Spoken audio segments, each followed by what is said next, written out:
Merci d'être resté avec nous pour Plein Centre, votre rendez-vous thématique de proximité dans le Loiret, l'Eure-et-Loir et le Loir-et-Cher. Et ce soir, toute l'équipe, emmenée par Bérénice Dufay, s'intéresse à la fiscalité du livre. Regardez.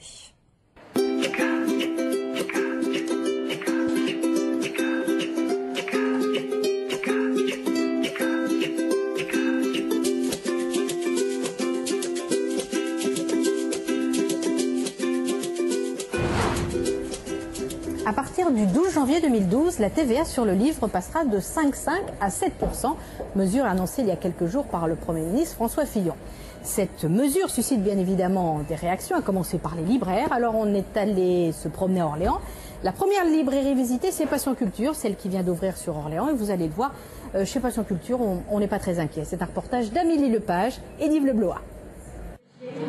Les livres ne feraient donc plus partie des produits de première nécessité. En 2010, le marché du livre représentait tout de même 4,2 milliards d'euros. Avec la hausse de la TVA de 5,5 à 7%, l'État pourrait engranger 60 millions d'euros supplémentaires.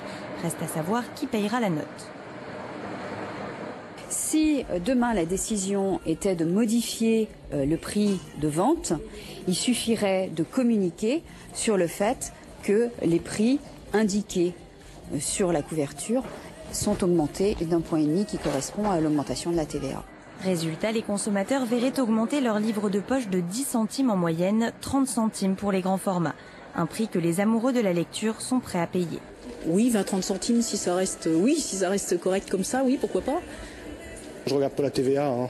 C'est pas quelque chose que je regarde quand j'achète un livre. De quoi rassurer la patronne. Aujourd'hui, je pense que le livre n'est pas en péril parce qu'on va augmenter d'1,5 la TVA. Maintenant, il faut rester très très vigilant parce que effectivement, la chaîne du livre est une chaîne très très fragile et le tissu des librairies est un tissu qui est fragilisé déjà à la base.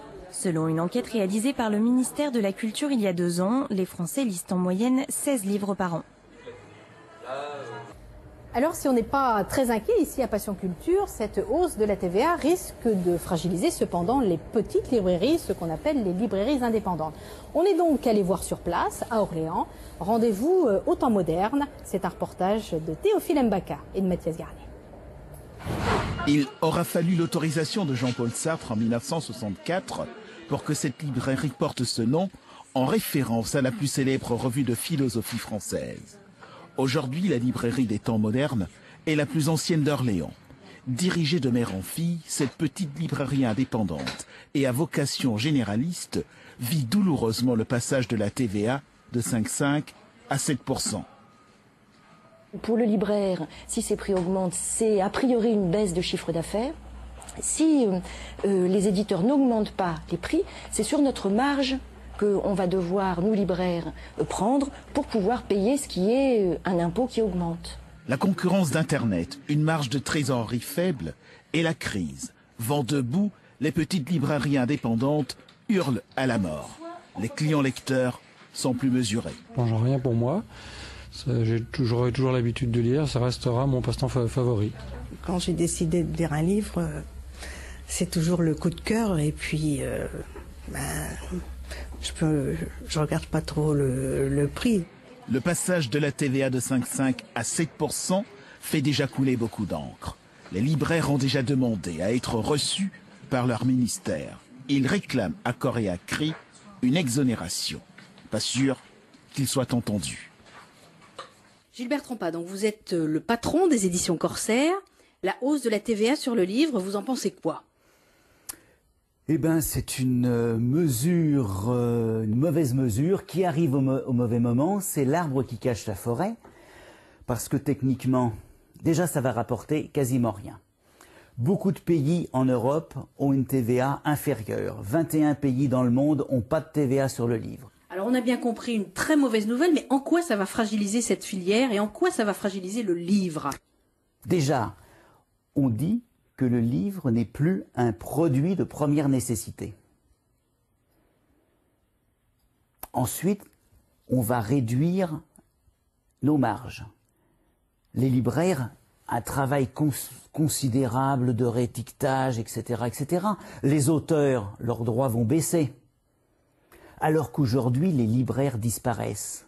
Les librairies de quartier disparaissent. Les librairies, les points de vente livres en milieu rural. Regardez, tous les jours, on reçoit des lettres de mandataires judiciaires nous annonçant la fermeture d'une librairie.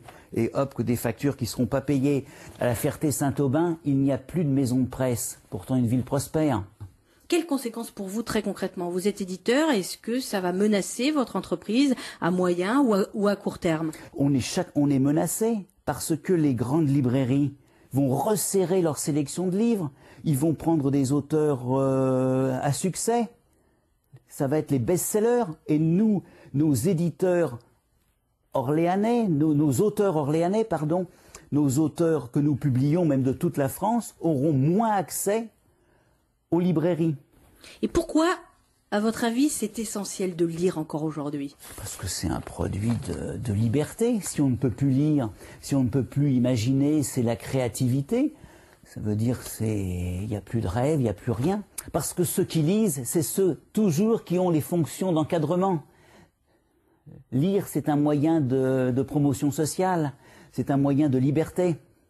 Gilbert Trompa, merci beaucoup pour toutes ces explications. Et puis, bien, surtout, continuez à lire sans modération, c'est bon pour la santé. Je vous souhaite une excellente soirée et à demain. Merci Bérénice. Voilà pour l'actualité de proximité. L'information continue avec l'édition nationale et internationale présentée par Carole Gessler. Je vous souhaite à tous une très belle et très douce soirée.